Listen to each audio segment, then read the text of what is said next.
Hi everyone, so I'm going on to the next section of this book for the law of timing, and today's leadership thought for today is there is a right season for everything, and it's from Ecclesiastes 3:1.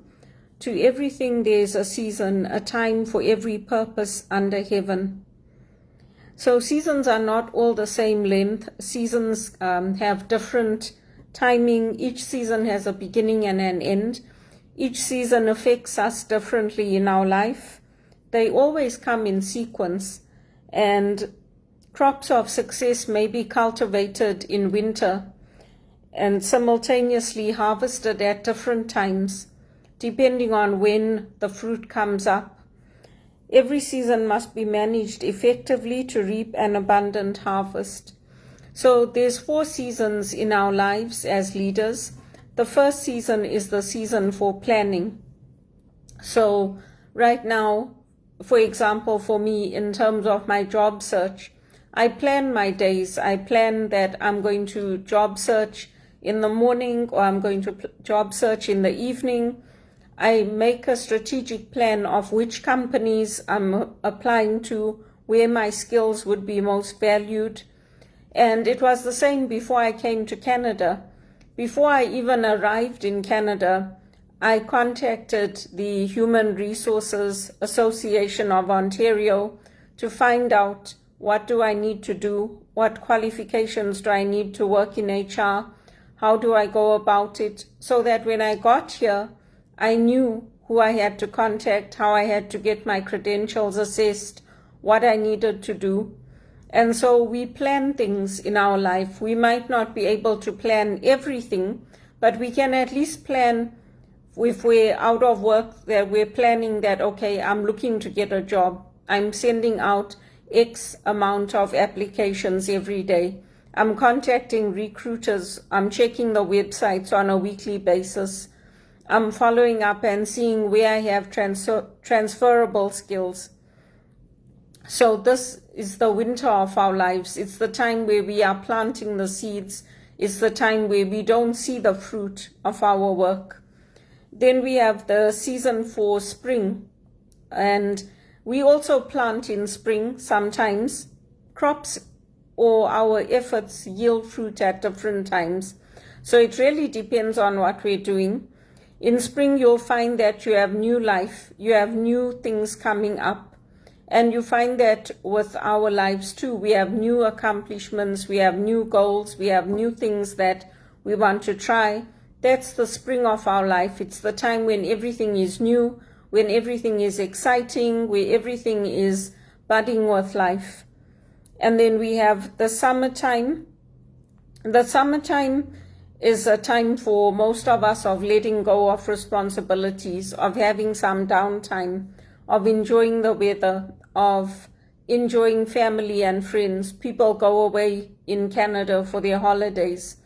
But for me, this year was not a season of that. Yes, I did make time to enjoy things, but it was a season of planting for me.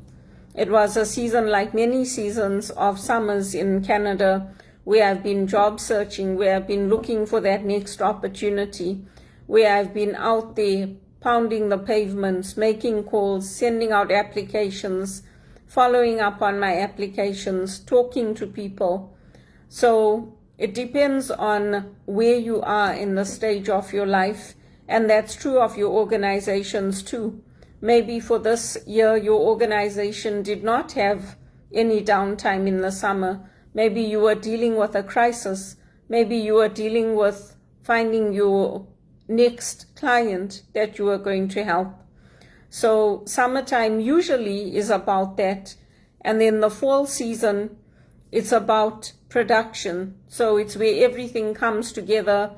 What we call production is when we are actually making our sales, when we are actually in the job, performing our roles, when we are out there volunteering, when we are doing the things that we planned for so long. And now we're seeing the rewards of that hard work. So you can apply those different principles depending on where you are. For me, it would be like when I read in church, I don't just go to the church and read. I read the readings through at home before. I make sure I practice them. I read to see what they're saying we need to emphasize, because we have workbooks that are given to us. So I do that, and then I go to the church and I read. It's the same thing if I'm volunteering with the One Campaign. I haven't been downtown for a long time, so what I did for the event that I was invited to volunteer at, I went the day before so that I knew, okay, do I have to allow an hour or longer? I got to know the area, got to know where it was, what time I could arrive. I left around the same time as I would for the event, so that when I got there, I would be there early and I would meet the rest of the team. And also the fruit of that is being able to meet other people from the African continent who are now living in Canada, who are professionals like me and are working in their fields, whether it's in administration or HR or as doctors, as lawyers, people who are like-minded, people who are interested in making a difference in Canada for Africa, and being with them rejuvenated me. So I have the fruit of my work, of putting in that work, putting in that time, putting in that effort, and being able to be there. It was a joy for me. I enjoyed being with everybody.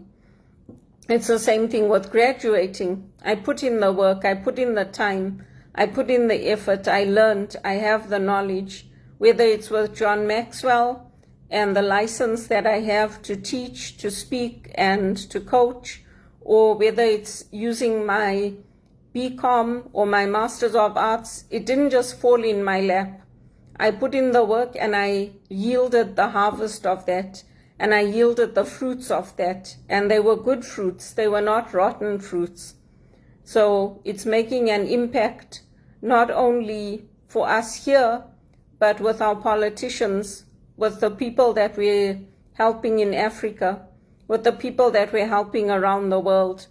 So these are good fruits for me. It's the time of harvest, and harvest is also the time that the farmers give thanks for the harvest. It's a big occasion here in Canada. Many people get together with their friends, with their families, and they'll buy a pumpkin pie, or they'll make a pumpkin pie to celebrate the gifts of the harvest. For some of us who have been dealing with floods, who have been dealing with food shortages, like in Canada now, there's a shortage of rice. If you go to the shop, you'll see that some of the shelves are empty.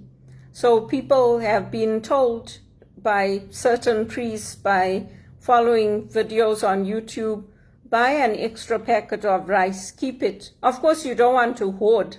You don't want to buy like 10 packets of rice, but you need to have 1 or 2 extra packets of rice, extra toilet paper, just the necessities that you need.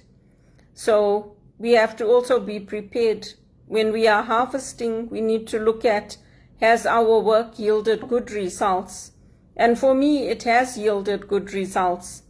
Maybe I haven't always been employed. I'm not earning what I want to earn, but I've used my skills. I've made things better for others. I've helped to improve things, not only for myself, but for the new immigrants who are coming in. They are having an easier journey than I did because of the effort that I and others have put in. It's like when you plant a tree. You plant the tree, but you're not certain that you're going to be sitting under that tree to enjoy the shade. And that one tree can provide shade and shelter for many birds, for many animals, especially in Africa under that African sun. You need trees, and you need them. We all need them for oxygen, for purifying the air. So that's the season of fall, where we look at what work have we put in and what results has it yielded for ourselves and our communities and for others. So making the right decisions at the right time is also being discerning about the season. We're not in a good season in Canada because the job market is not good. companies are not hiring, but this has been going on since 2007. Since 2007 and the recession hit, it's been like this. We're also facing situations where we have predator lending. So they're lending, but they're lending at rates that are astronomical. And when people take out those loans, it's very hard then afterwards to pay it back. So what do we do? Because we need to get the loans. If you're not working, how are you supposed to live? How are you supposed to survive? So for me, my priority is getting that next job. And it wasn't only me that got let go, it was my whole team. There were a team of people I was working with, and we all lost our jobs. Other people got placements within the company, but for me, I didn't have the placement because my ID couldn't be fixed. And that wasn't my fault, and I got let go. So my priority is I'm not depending only on the company I worked at. I'm applying to other companies. I'm applying to companies downtown in the North York area. I'm applying to a lot of different places. I'm reaching out to family and friends to say, do you know anybody in Dubai? Can you pass my name on? Or in Australia or Singapore or anywhere where I could get a job and I could go. Obviously, I don't want to be living in somebody else's house and being their maid. I want to use my skills because I'm educated, I'm qualified. I have administrative skills, I have HR skills, I have project coordinator skills, I have sales skills.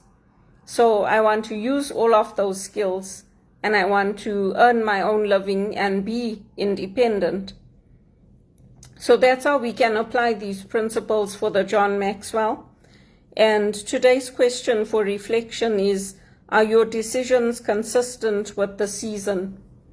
So depending on the season of where we're at, we can look at the season and see, which season am I in? What do I need to do to yield a good harvest or to keep yielding a good harvest?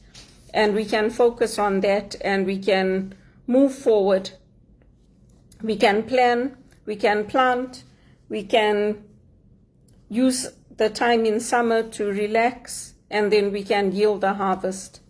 So I hope that helps you. And if you know of anyone looking for a speaker, let me know. I'm joining in some events with HRPA in October. I've got some online and I've got some in person that I need to get to. And I'm looking forward to them. It will be nice to be with people and to see other HR professionals and to learn from them, as well as to share my own ideas and my own contributions. And I'm looking forward to that. I like to look nice. I like to do my makeup, do my hair, look smart. I like to take care of all those things. So I hope that helps. And thank you again for listening. And of course, any referrals that you can give me.